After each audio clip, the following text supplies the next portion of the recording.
అందరికీ జై తెలంగాణ. తెలంగాణ ఆడపడుచులకు మంచి శుభార్తనైతే పట్టుకొచ్చిన. ఆడపడుచులు అంటే పట్టుదల మహాశక్తి, అలాగే సాకలి ఐలమ్మ అనుకుంటోళ్ళు కింద హైప్ బటన్ ఉంటుంది, దాన్ని ప్రెస్ చేసి మన ఛానల్కు సబ్స్క్రైబ్ బటన్ గంట ఉంటుంది, గంటను కొట్టుండ్రి.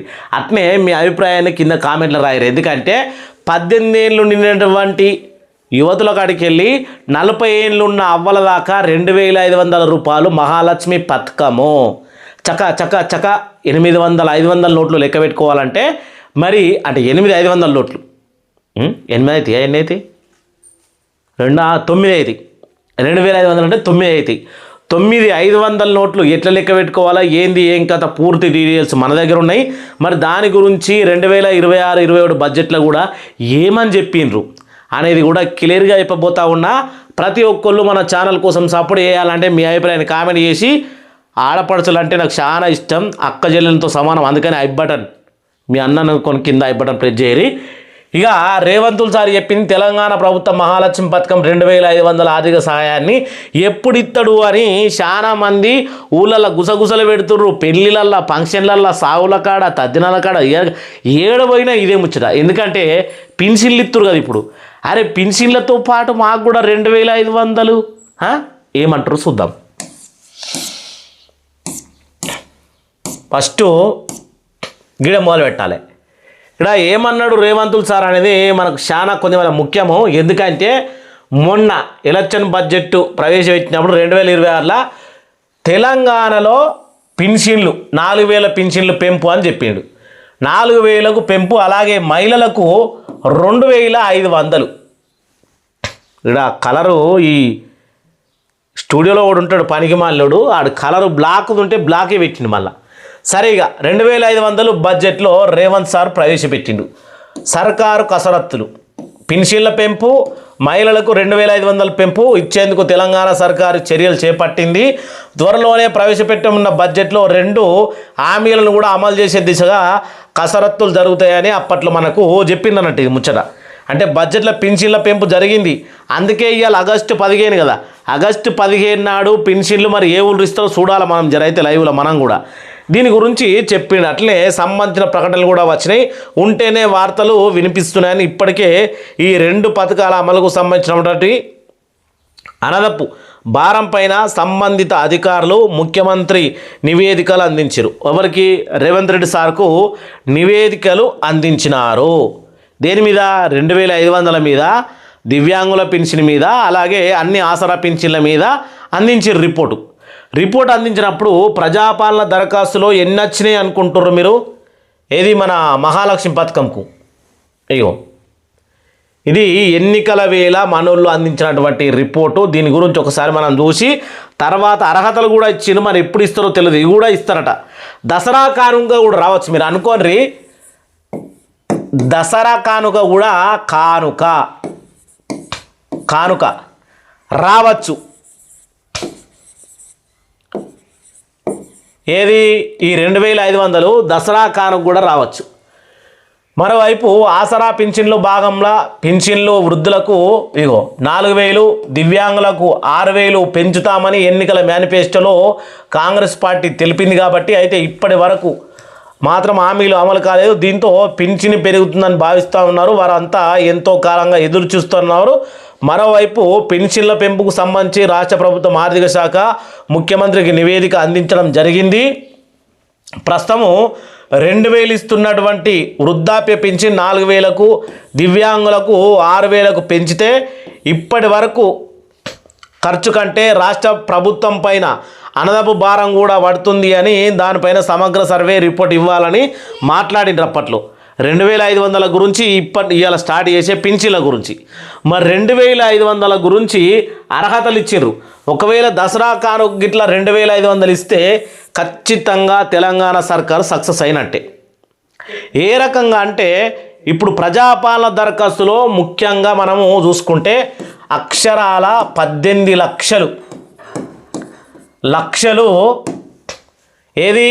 ఈ 2500 రూపాయల కోసం దరఖాస్తులు వచ్చినాయి. దరఖాస్తులు రావడం జరిగింది. 2500 కోసం 18 లక్షల దరఖాస్తులు వచ్చినాయి. అంటే మీరు అర్థం చేసుకొని తెలంగాణలో చదువుకునే ఆడపడుచులు కావచ్చు, 40 ఏళ్ళ ఉన్నటువంటి ఏ పని అంటే కొన్ని హామీల్లో పేద బడుగు బలహీన వర్గాల మహిళలు, చదువుకునే ఆడపడుచులు, 18 ఏళ్ళు నిండినటువంటి ప్రతి ఒక్కళ్ళు 18 లక్షల మంది దరఖాస్తులు చేసుకున్నారు ప్రజాపాలనలో. అర్థం చేసుకోవాలి.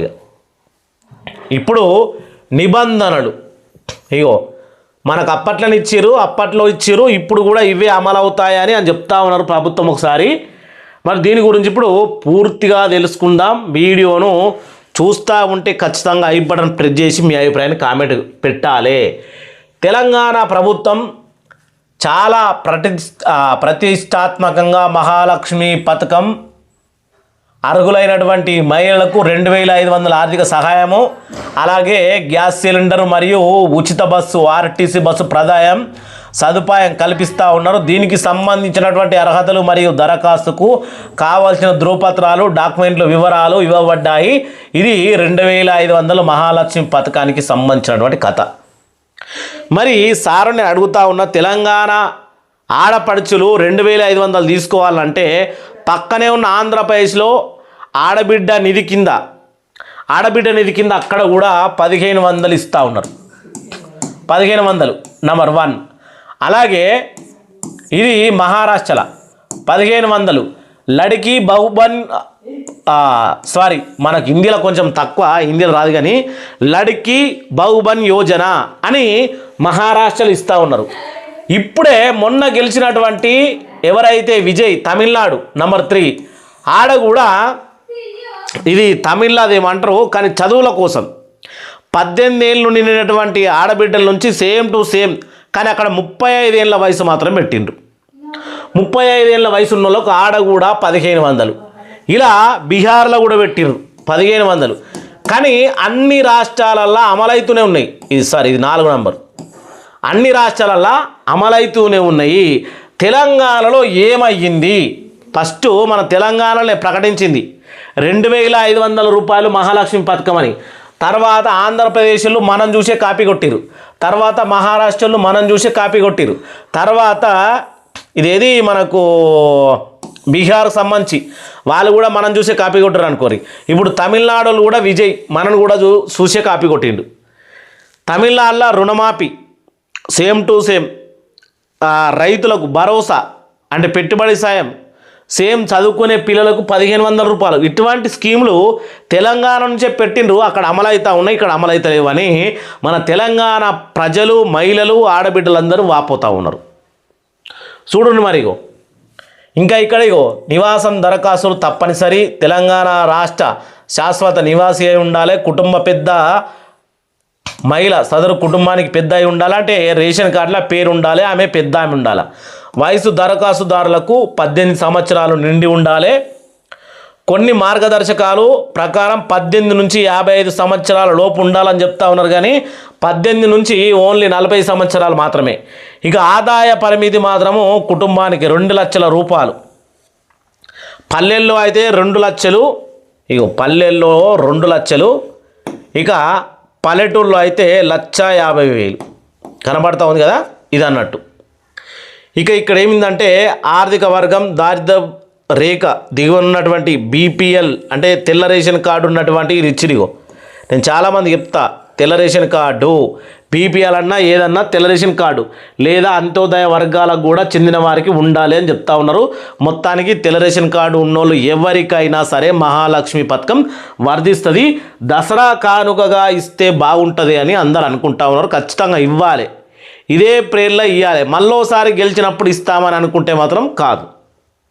చూసింది కదా, ఇన్ని రాష్ట్రాలు మన స్ట్రాటజీని ఫాలో అవుతూ ఉన్నాయి. మన తెలంగాణ ప్రభుత్వం ఎప్పుడు ఇవ్వబోతాంది కావాల్సిన డాక్యుమెంట్లు, మహాలక్ష్మి పథకం కోసం కావాల్సిన డాక్యుమెంట్స్. ఈ రకంగా మన దగ్గర అన్ని వివరాలు ఉండంగా కూడా ఎందుకు ప్రభుత్వం నిర్లక్ష్యం చేస్తూ ఉంది అంటే ప్రభుత్వం దగ్గర డబ్బులు లేవు.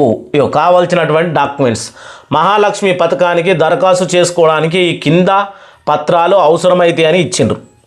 ఇదేంది? ఆధార్ కార్డు, లబ్ధిదారురాలంటే మహిళ ఆధార్ కార్డు మరియు కుటుంబ సభ్యుల ఆధార్ కార్డులు ఇవి ఇవ్వాలి. తెల్ల రేషన్ కార్డు లేదా ఆహార భద్రత కార్డు, ఏదైనా గదే. ఫుడ్ సెక్యూరిటీ కార్డు అంటే తెల్ల రేషన్ కార్డు. ఇక బ్యాంకు పాస్బుక్, మహిళ పేరు మీద ఉన్నటువంటి బ్యాంకు ఖాతా తప్పనిసరిగా ఆధార్ కార్డుతో లింక్ అయి ఉండాలి, అది గుర్తుపెట్టుకోండి ఖచ్చితంగా.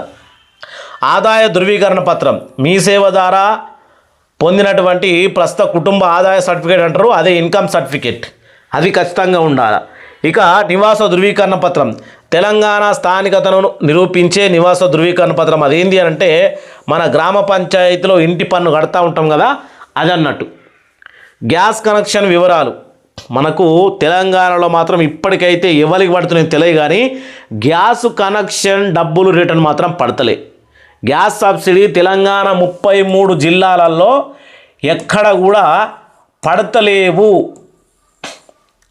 జిల్లాలలో ఎక్కడ కూడా డబ్బులు 500కే గ్యాస్ సిలిండర్ అనేది రావడం లేదు అనేది వాస్తవం.